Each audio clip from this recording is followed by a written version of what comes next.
लोकशाहीचा बुलंद आवाज, रिपब्लिकन वार्ता, महाराष्ट्र। खुले जिल्हा कारागृहाच्या शेतजमिनीवर अतिक्रमण। खुले कारागृहामार्फत निर्माण केलेली उद्योगनगरी आली धोक्यात। बातमी खुले कारागृह पैठण। पैठणपासून 9 ते 10 किलोमीटर अंतरावर असलेले पैठण शेवगाव रोडवर खुले जिल्हा कारागृह आहे। त्याच्या समोर कारागृहाने निर्माण केलेली विशिष्ट उद्योगनगरी बंदींना रोजगार मिळावा त्यासाठी निर्माण केली आहे।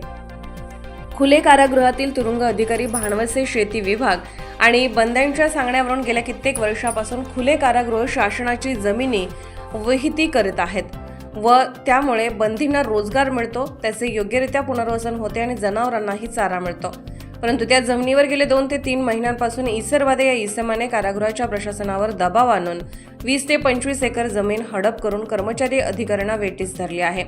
बाहेरील व्यक्ती महिलांना घेऊन पुढे करून आम्ही तुमच्यावर गुन्हे दाखल करू असे वारंवार धमकावत आहेत। त्यामुळे बंद्यांमध्ये आज भीतीचे वातावरण निर्माण झाले आहे।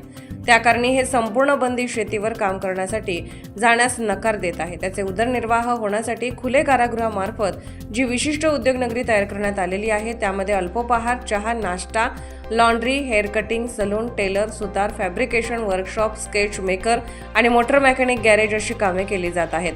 त्यात बंद्यांना योग्य ते प्रशिक्षण दिले जाते, कारण सुटकेनंतर स्वतःच्या पायावर त्यांना उभे राहता यावे हे खुले जिल्हा कारागृहाचे उत्तम धोरण आहे। कारण त्यांच्या मार्फत शासनाला महसूल मिळाला जातो, परंतु रात्री अपरात्री जेसीबी व ट्रॅक्टरच्या सहाय्याने कारागृहाच्या जमिनी हडप करण्यात येत आहेत। वरिष्ठ पातळीवर जर शासनाने दखल घेतली नाही तर कारागृह व पुनर्वसनाचे ध्येय संपुष्टात येईल अशी भीती निर्माण झाली आहे। सदरील बाबींकडे लक्ष देऊन 400 कैद्यांचा पुनर्वसनाचा प्रश्न मोठा गंभीर आहे। त्यासाठी शासनाला शेती वाचवण्यासाठी बंद्यांनी आणि तुरुंग अधिकारी यांनी विनंती केली आहे। आमच्या इथे कारागृहाच्या शेतीवर ईसरवाडे नावाचे इसम येऊन अतिरिक्त कब्जा करत आहेत। आमचे 400 बंदी आहेत कारागृहात, खुल्या कारागृहात, ज्यांचं पुनर्वसनाचा प्रश्न आहे ते अतिशय गंभीर स्वरूपाचा आहे। जर या शेतीवर अशाच 10-12 एकरवर त्यांनी कब्जा केलेला आहे। आमच्या नवी शेती येथील बंद्यावर त्यांनी येऊन धमकावत आहेत। पोलिसांना आमचे जे बाबा लोक आहेत, साहेब लोक आहेत, त्यांना जीवे मारण्याच्या धमक्या देत आहेत। असंच जर चालत राहिलं तर आमचं पुनर्वसन होईल कसं? तर मी आपल्याला सर्वांना अशी विनंती करतो की आमच्या सर्व बंदी बांधवातर्फे की आमच्या खुले कारागृहाची जी शेती आहे ती वाचवण्यासाठी प्रशासनानं योग्य ती कागदपत्रे पुरावे सादर करून शासनाची मदत करावी आणि बंदी बांधवास पुनर्वसनासाठी मदत करावी ही नम्र विनंती करतो मी। कारागृहाच्या ताब्यामध्ये 1967 पासून नाथसागराची जशी निर्मिती झाली त्यावेळेसपासून जमीन ताब्यात देण्यात आलेली आहे आणि ही जमीन कारागृह प्रशासन हे बंद्याकडून कसून घेतं, बंद्यांना प्रशिक्षण देतं। बंद्यांना वेगवेगळं प्रशिक्षण आहे, तर आधुनिक शेती कशी करावी, कुक्कुटपालन, वराहपालन, दुग्ध व्यवसाय, पशुपालन आणि याच्यासाठी या जमिनीचा वापर केला जातो, म्हणजेच कैद्याचं पुनर्वसन करता यावं आपणाला। आणि आज घडीला या ठिकाणी काही गैरकायद्याची मंडळी येऊन बंद्यांना धमक्या देणे, कर्मचाऱ्यांना धमक्या देणे, गैरकायद्याची मंडळी जमा करून या जमिनीमध्ये ताबा ठोकणे आणि कर्मचाऱ्यावर दबाव आणणे। आज कर्मचारी अधिकारी भीतीच्या छायेखाली नोकरी करतात।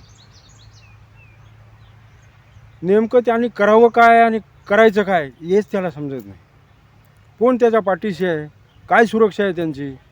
उद्या नको ती आरोप घालून हे लोक ताबा ठोकण्याच्या मनस्थितीत आहेत। या लोकांकडून महिलांना पुढं करून तुमच्यावर आम्ही 76 टाकू, तुमच्यावर आम्ही येऊ करू, तुमच्यावर आम्ही तेऊ करू असे खोटे नाटी हे करून दबाव टाकले जात आहेत आणि सर्व विस्कळीतपणा आलेला आहे। ना कैदी समाधानी आनंदी आहे, ना आम्ही आनंदी आहे। आम्हालाही आमच्या नोकरीमध्ये खूप त्रास होत आहे। आम्हाला इथं काय करावं आणि कसं करावं हेच कळत नाही।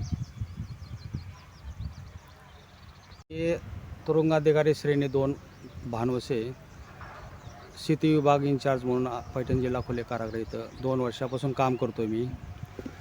परंतु आता ह्या 2 महिन्यापासून कारागृहाच्या जमिनीवरती बाहेरील व्यक्तीकडून इसरवाडे एक कार्यकर्ता म्हणून आज कारागृहाच्या प्रशासनावर दबाव आणून 20-25 एकर जमीन आज त्यांनी हडप करून आज कर्मचारी अधिकाऱ्यांना वेठीस धरलेलं आहे. बंदी जनामध्ये आज भीतीचं वातावरण निर्माण झालेलं आहे.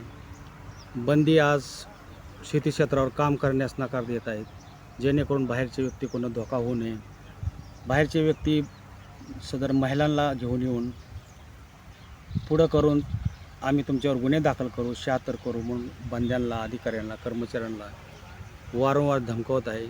आज कारागृहामार्फत बंद्यांसाठी आज उद्योगनगरी उभा करण्यात आली. त्यामध्ये हॉटेल व्यवसाय, गाडी दुरुस्ती, इस्त्रीची हजामकाम असे कामं देऊन आज त्यांच्यामार्फत आज शासनाला महसूल मिळाला जातो. बंद्याला काम मिळालं जातं. सुधारणा आणि पुनर्वसन बंद्यांचं इथं या ठिकाणी केलं जातं.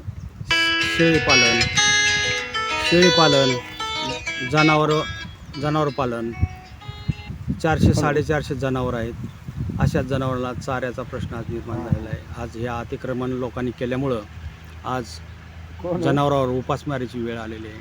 कारागृह प्रशासनामार्फत आज जेवढा प्रतिकार करता येईल तेवढा आज केला जातोय, परंतु रात्री अपरात्री JCB ट्रॅक्टर लावून आज कारागृहाच्या जमिनी आज हडप करण्याचं काम चालू आहे.